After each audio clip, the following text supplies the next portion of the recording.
important de tirer les leçons du passé afin de dessiner le futur. Et donc, pour cela, j'aimerais prendre deux exemples sur lesquels la communauté internationale n'a malheureusement pas tiré les leçons du passé.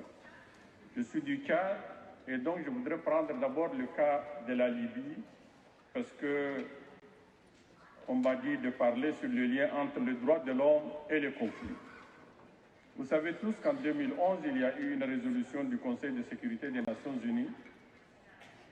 Quand le conflit en Libye a éclaté, l'Union africaine, donc tous les Africains, ont élaboré un plan de sortie des crises.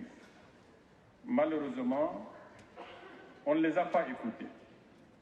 Ce droit ou ce manque de non-écoute aux dirigeants africains a fait que l'OTAN a intervenu et nous sommes arrivés au chaos que nous connaissons.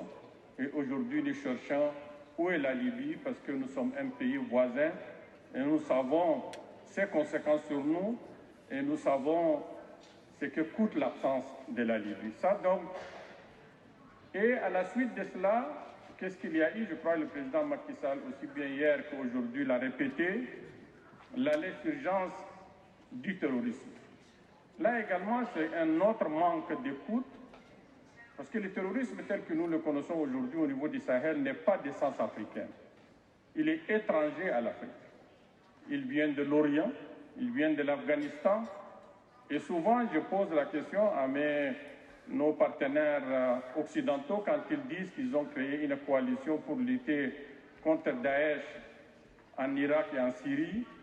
Je leur pose une question simple. Où est-ce qu'ils partent les gens qu'ils estiment qu'ils les ont vaincus là-bas? Ils sont vers le Sahel. Ils les envoient en quelque sorte vers le Sahel. Et aujourd'hui, ce qui se passe au Sahel est une menace globale. Il ne faut pas croire que c'est une menace uniquement contre les pays sahéliens. Aujourd'hui, le terrorisme en Europe, la migration clandestine, illégale, c'est la conséquence de cela.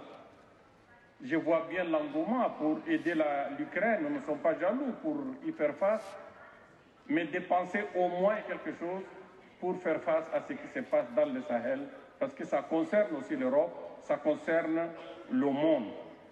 C'est là où je dis qu'on ne tire pas des leçons de ce qui nous vivons.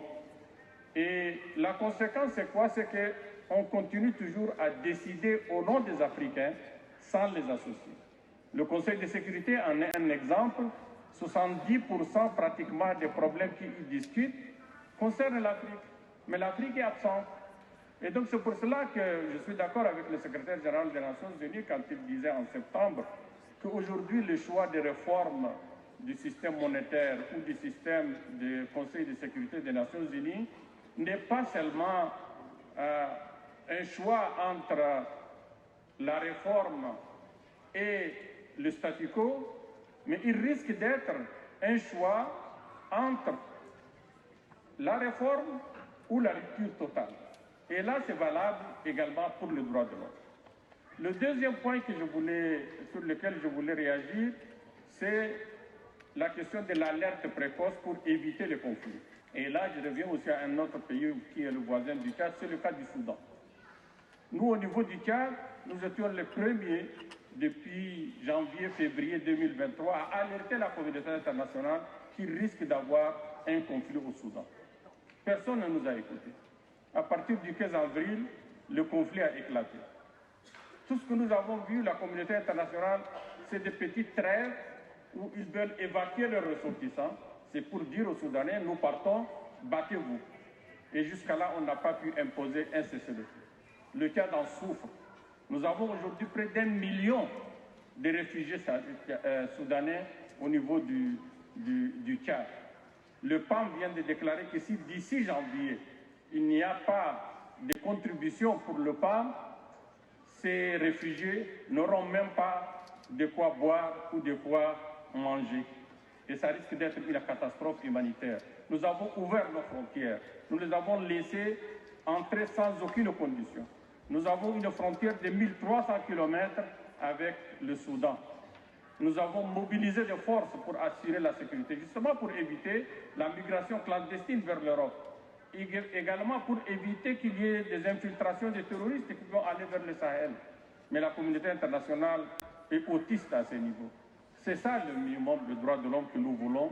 La pertinence, la vision de ceux qui ont rédigé la déclaration est indéniable, mais sa mise en œuvre pose problème et la communauté internationale est interrogée. Je vous remercie.